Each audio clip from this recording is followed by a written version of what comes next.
Naam, karibu tena mpenzi mtazamaji, tuna mengi tumekuandalia, lakini nikufahamishe kwamba tayari tunaye mgeni bingwa moja ambaye anakwenda kwa jina la Nixon Wafula, sio? Yes. Karibu sana. Asante. Swali langu la kwanza ambalo ningependa kuuliza, kuna mtu ambaye labda hajui ukulima endelevu au ukulima hifadhi ni nini? Ukulima hifadhi kwa kifupi ni ukulima ambao unaimarisha mavuno na ile hali inazuia kuharibu mazingira. Kwa kifupi tu. Ile wazungu wanasema tunataka tuimarishe, we increase our productivity, current generation productivity, without compromising the future generations ability to produce food. Okay. So ndio hiyo kilimo sustainable agriculture, iko na majina mingi. Kilimo endelevu, regenerative agriculture, kilimo hai, that is organic agriculture, conservation agriculture, kilimo hifadhi. Ndio hiyo tu kwa kifupi, ni ile kulima kwa sasa tuimarishe mavuno bila kuchafua mazingira. Right. Yes. Now, in PAFID organization, you're very keen on food security.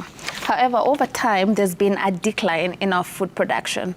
From where you sit, what do you think is one of the highest contributors, or what are some of the highest contributors of that, and also what are you doing about it? Yes, Gina, you are right. There has been a decline in terms of food production, especially in Kenya and globally, especially in Africa. This can be attributed to a number of factors. One of them has been climate change. And that is where PAFID has strength. In the last 10 years or so, we have been very pertinent about this issue of climate change and training farmers to be able to produce amidst these climate change effects. So we train farmers on various techniques that can enable them be resilient. They are able to produce maybe with the little rainfall that we are experiencing, or even they are able to produce maybe with excess rainfalls and other factors that are brought about by climate change. Yes. Now, when you mention climate being a major factor, we've had the feature that we had today, and that farmer was very keen on saying God is the original irrigator. So kabisa anategemea mvua. As part of PAFID and conservation agriculture, how safe is that way to go? That is the safest way to go, Gina. That is the only way, in fact. Looking at the three pillars as Naftali has elaborated, those three pillars will do three things that we are looking at, especially if you are talking about how we cope with climate change. We are looking at three pillars. Number one, we want to increase productivity. How do we increase productivity? You understand that the population is growing. We have so many mouths to feed.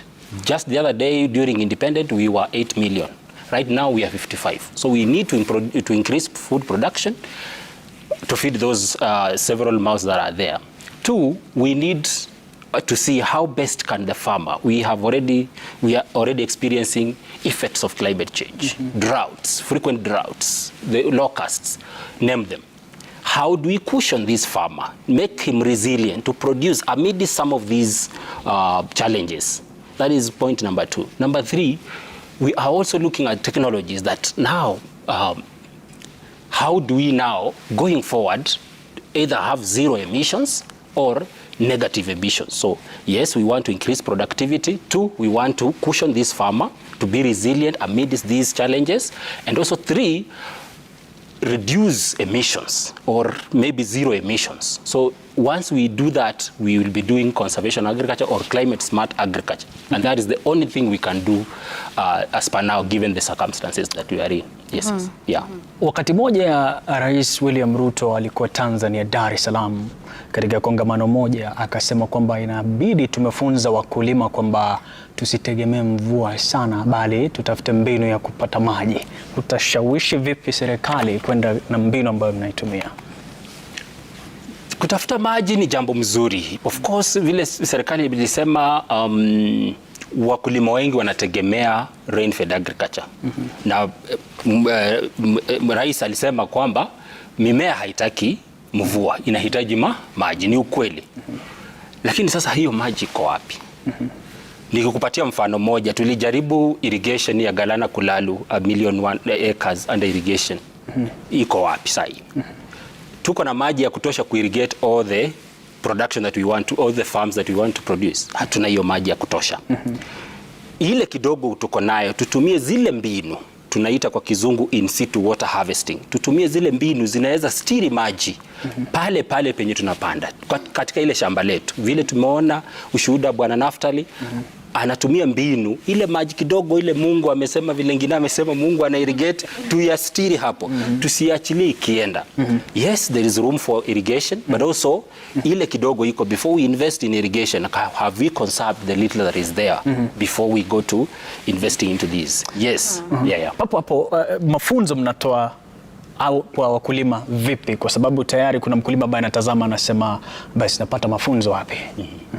Mafunzo tunapata, tunapeana free of charge, tunapeana kwa vikundi sana sana. Our entry point is groups, so long as mkulima kwa vikundi. Tuko Kenya mzima, I think around 25 counties right now. Zile mostly ziko na arable land from coastal area to western Kenya.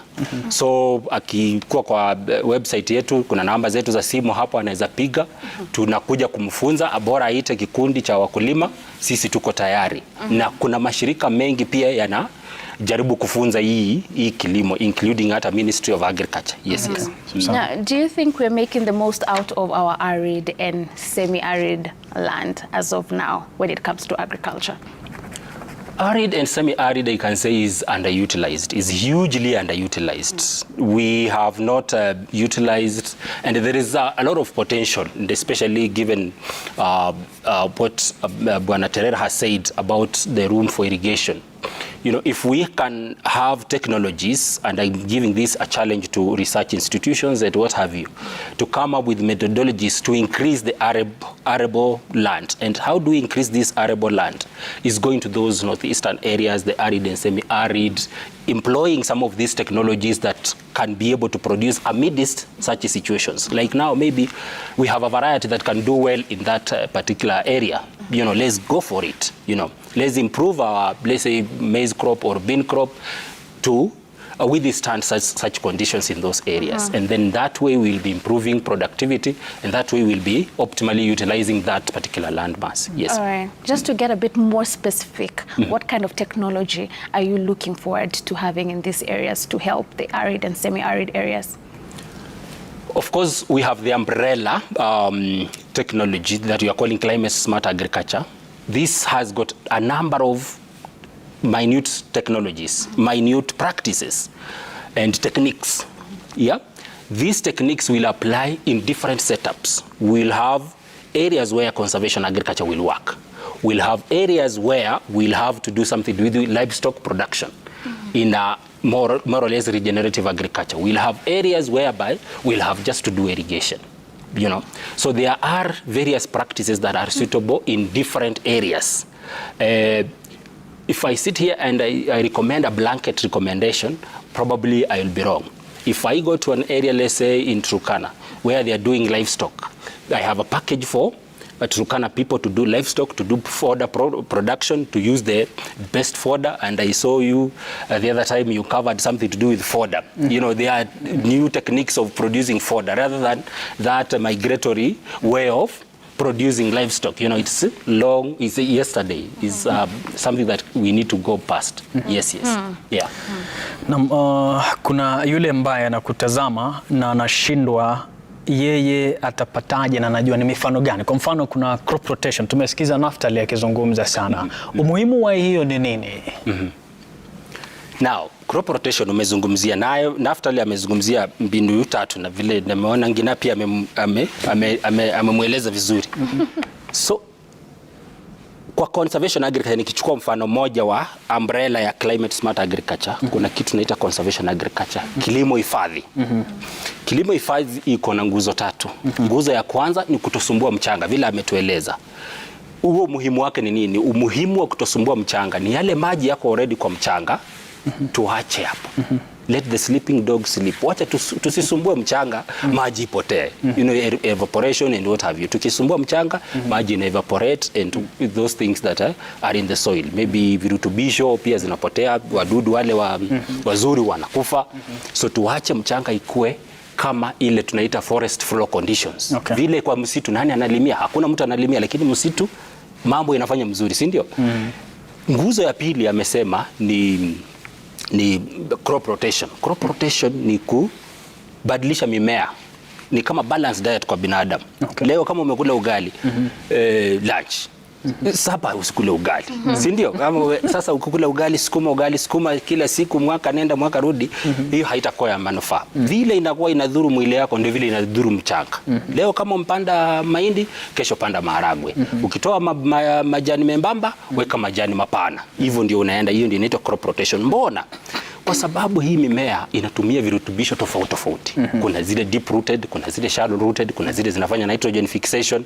Tunataka tuchanganye ile mdongo pia ikuwe na hali ya balanced diet. Isikuwe imekuwa imeegemea upande mmoja. Ikiegemea upande mmoja, soil structure inaharibika. Nguzo ya tatu nikimalizia, ni residue retention. Na nimesikia akiwaambia hiyo mmea walipanda msimu uliopita haikuwa kuvuna, ilikuwa kufunika mchanga. Na nikiangalia kila sisi wote tuko hapa, Mungu alitupatia kanywele ya kutufuni hakutuacha tambarare. Even though hapa sura tuliacha tambarare, lakini hapa juu tumefunikwa. Si ndio? Kuna sababu. Ili hata sijui akili yetu ndio isiende, si ndio? Kigongo na jua na si ndio? So mchanga yetu pia Mungu alitumainia kuwa iwe imefunikwa kila wakati. Vile kwa msitu inakuwa inafunikwa kila wakati na watu wanafuna bado. So jambo la muhimu ni mchanga ifunikwe, itasaidia maji isipotee ya mchanga ile already iko ndani in terms of evaporation and what have you.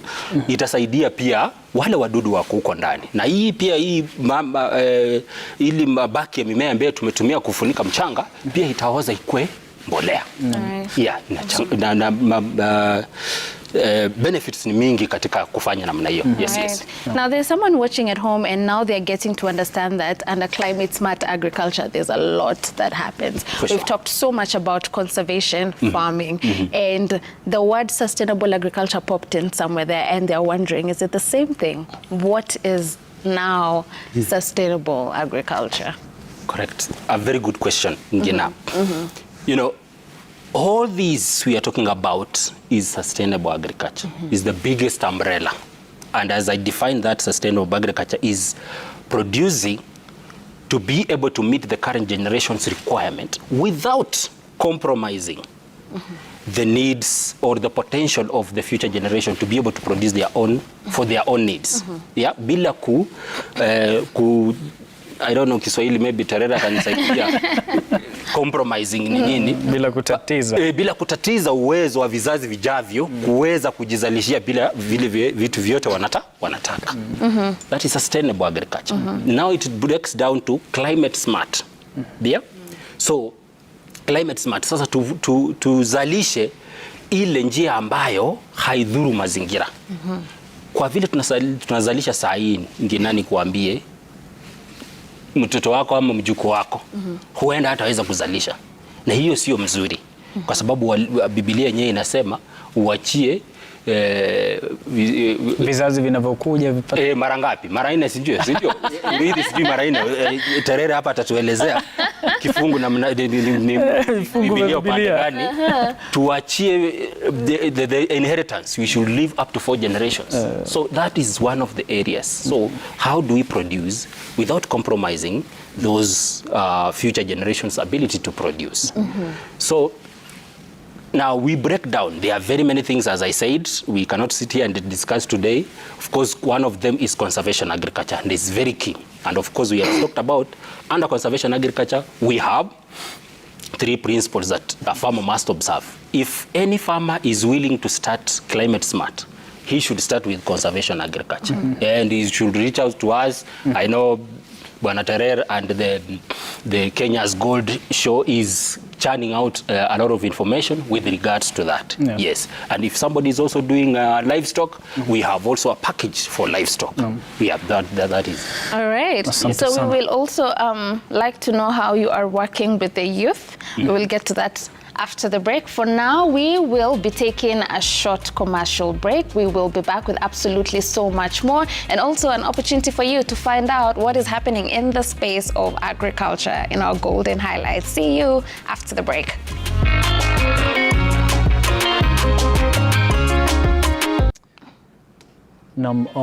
Inafurahisha kwamba kule Busia sasa wanarejelea masuala ya kusaga miwa. Yes. Ni taarifa ya kufurahisha. Nafula, tusalie papo hapo kwa masuala ya ukulima hifadhi ama endelevu. Kuna changamoto katika ukulima huo? Naam, kuna changamoto. Kuna changamoto. Ingawaje hii kilimo ni mzuri. Lakini kwa miaka 10 tumejaribu kufunza wakulima wakizingatie. Kumekuwa na changamoto hapa na pale. Changamoto moja ni ukosefu wa vifaa vinavyohitajika kama zile jembe za tractor za kufanya hiyo mbinu. Kando na ile disc plow, tuko na jembe kifaa tunaita reaper ambacho kinafaa kizingatiwe katika hii ukulima. Wakulima au service providers wengi hawana. Changamoto ingine ni wakulima wetu wote ni wakulima wadogo. Napata nusu eka, 1 eka. Okay. So kufanya hii kazi inakuwa ni ngumu, kwa sababu hapo ndiye ameweka mandizi, ameweka viazi, ameweka nini. So unapata kuzingatia mambo mingi, pia inakuwa na changamoto pia kivyake. Yes. All right. Now we had touched on the youth who are the heart and soul of this show. How are you enticing the youth to get their foot into agriculture? Yes, we are deliberately appealing to the youth to embrace climate smart agriculture, or agriculture in general, because that is the one of the highest employers in the country, you know. And 2, we encourage youths to embrace agriculture, because climate smart agriculture, because we will be preserving their wealth. You know, if they sit back and they let the other people who are 55 years and above to exploit their potential, then they will be left to be crying in the near future. Yes. Yeah. So we are definitely working with the youth. Definitely we are working with youth. Yes. All right. Yeah. PAFID ni nimesikia ukisema kwamba upo chini ya 35 miaka. Bila wasiwasi, tunashukuru. Lakini sasa tutazame binti Ngina akitaguzana na mwimbaji. Hautataka kuondoka, tazama hii. Ngina, mbona ungekamilisha mbio? Umekatiza haraka. No, they've just cut it before you saw the end result. I was way too gone. Okay, dakika moja tu la mwisho kwa yule ambaye anakutazama. Asante sana. Ningependa kuhimiza mashirika, kampuni na hata serikali na wakulima kwa ujumla. Jambo la climate change hatuwezi kulitackle sisi kivyetu. Tunahitaji watu wote wakuwe kwa meza. Tunawakaribisha wote, mandugu, madada, mashirika ya research, mashirika ya kiserikali, mashirika yasiyo ya kiserikali. Tukumbatiane, tusaidie mkulima na tujiimarishe kama Wakenya. Asante. Asante sana, tunashukuru. Bila wasiwasi kwako mtazamaji, vile vile kwa kufuatilia Kenya's Gold, ni kufahamisha kwamba usije ukasahau kuyaishi yale maisha ulijiahidi. Salia na Mwenyezi Mungu, kumbuka tatimiza ndoto. Jina langu ni Emmanuel Teller. All right, thank you so very much for being our audience. What a fantastic week this has been. For being our guests today, we're very honored for making time. This would not have been possible without you, our audience back at home, and we thank you that you choose to stick around with us every single day, and we promise to make it worth your time. Now, my parting shot for the day will be: sustainable agriculture is one that depletes neither the people nor the farm. It's a date again next week. My name is Violeta Ngina. Goodbye.